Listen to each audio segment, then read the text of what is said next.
story, my own take on it. I mean, it's a popular 12-day event. All right. Two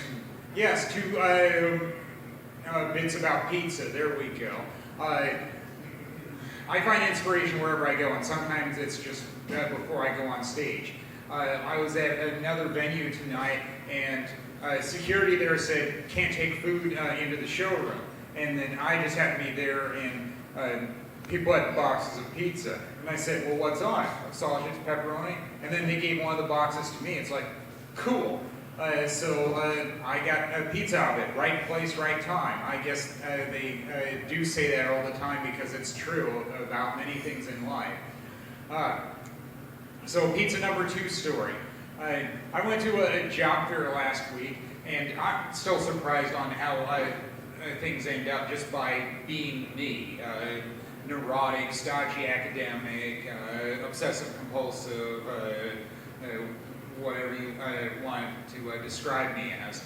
And I talked about some of my job-seeking experiences, and I said, yeah, some driving jobs I don't know if I could do because of needing chauffeur commercial license.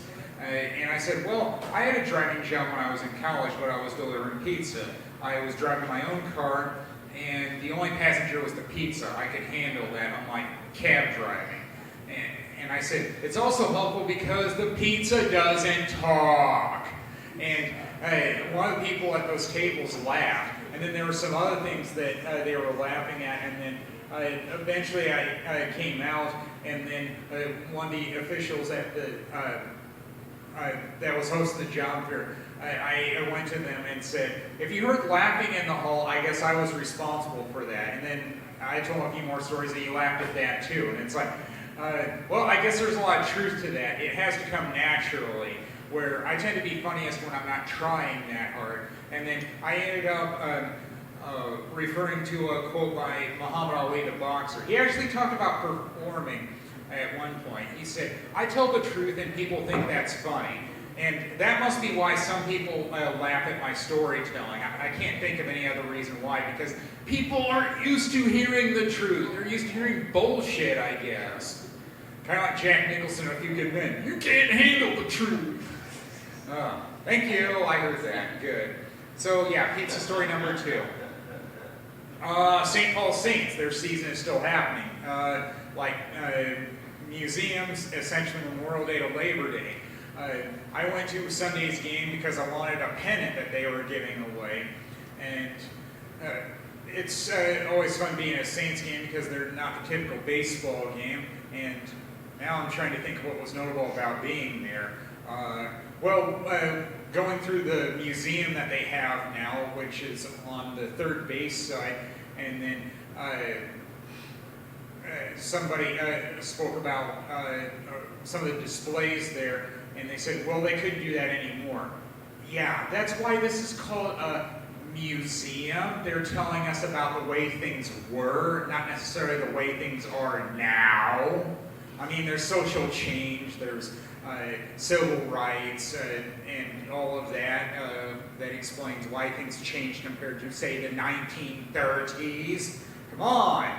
I majored in history at the University of Iowa, and I feel the need to tell people that when anybody ever gets upset at historic displays. I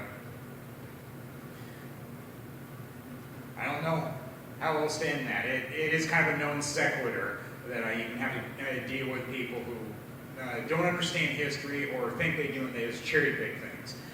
Those are two extremes that are hard to deal with, but I still have to, and I can't ignore what I know with my studies. All right. I love festivals. I went to one this weekend. The Croatian Hall in South St. Paul was having their centennial. There were different ethnic halls they had in that town because it was a meatpacking town. And I loved it because festivals, they have a lot of food, drink, and music. And I might have had lamb there for the first time. Tasted good to me. And they had dancing displays there. Loved the outfits. But a lasting impression I had from being there was the shirts that some of the employees were wearing. And I said, can you turn around? I liked it when I saw the back turned to me because of what it said on the back of the shirt. It said, please don't yell at me, I'm just a volunteer. Yes, that's how I felt too. I mean, people need to understand that sometimes people are just volunteering, and be nice to them because that's why it's called volunteer. They don't have to be there, but they're just trying to be nice and help out. And you shouldn't have that on somebody's shirt to remind people to be decent, but unfortunately I know why. It's like being at a bar that says, be nice or leave. Yeah, because some people are assholes. You find that everywhere, unfortunately. So, yes, there was that, and then the state fair. Yes, we'll get to that. I went to day 2, which was Friday, and I love the Fine Arts Building. I vote on something every year there.